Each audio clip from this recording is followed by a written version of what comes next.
నమస్కారం. ఇవాళ తుని నియోజకవర్గంలో మన తుని మండలికి సంబంధించిన చిటికెల అగ్రహారం అలాగే కమల్పాడు గ్రామాలకు మనం ఇవాళ పట్టాదార్ పాస్బుక్ అనేది పంచడం జరిగింది. కమల్పాడు వచ్చేసి 292, అలాగే మన సిహెచ్ అగ్రహారం వచ్చేసి 114 పట్టాదార్ పాస్బుక్లు. ఈ పట్టాదార్ పాస్బుక్ అనేది మామూలు పాస్బుక్ లాగా కాదు, ఇంత ముందు లాగా పాస్బుక్ లాగా కాదు. ఇది చాలా హైటెక్ డిజిటల్ పాస్బుక్.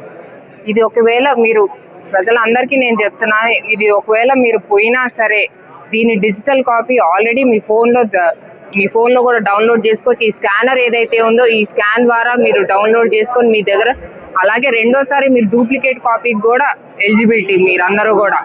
అలాగే మీ స్థలం ఎక్కడుందో డిజిటల్ మ్యాపింగ్ ద్వారా ఆల్రెడీ చేసి పెట్టిన మీ స్థలం ఎక్కడుందో చూసుకోవచ్చు. ఈ స్కానర్ ద్వారా ఇక్కడ ఒక క్యూఆర్ కోడ్ అనేది ఉంది.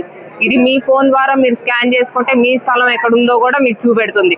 సో అంత విలువైన పాస్బుక్. గతంలో లాగా ఎవరు బొమ్మలు పడితే వాళ్ళ బొమ్మలు వేసి ఇచ్చేయడం అలాంటివి లేవు. ఈసారి ఖచ్చితంగా రాజముద్రతోటి, మన ఏపీ ప్రభుత్వం రాజముద్రతోటి వేసిన పట్టాదారు పాస్బుక్. ఈ పాస్బుక్ పాత పాస్బుక్ లాగా కాదు, హైటెక్ డిజిటల్ పాస్బుక్. మీ వివరాలన్నీ కూడా దీంట్లో ఉంటాయి. గత ప్రభుత్వం లాగా మీకు చెప్పకుండా మీ స్థలం ఎవరో పేరు రాసేయడం. నేను ప్రజా దర్బార్ కండక్ట్ చేసినప్పుడు ఇదే సమస్య, చాలా రెవెన్యూ సమస్యలు. ఆ రెవెన్యూ సమస్యలన్నీ కూడా పరిష్కరించాలని ఇవాళ ప్రభుత్వం తీసుకున్న మొదటి అడుగు ఈ డిజిటల్ పాస్బుక్ అనేది.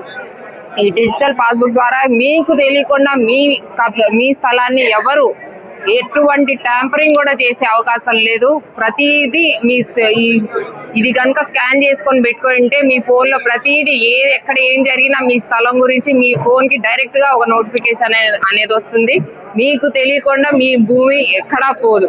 కాబట్టి మీకు కల్పించిన భద్రత ఇది, కూటమి ప్రభుత్వం మీకు కల్పించిన, మీ భూమికి కల్పించిన భద్రత ఈ డిజిటల్ పాస్బుక్ అనేది.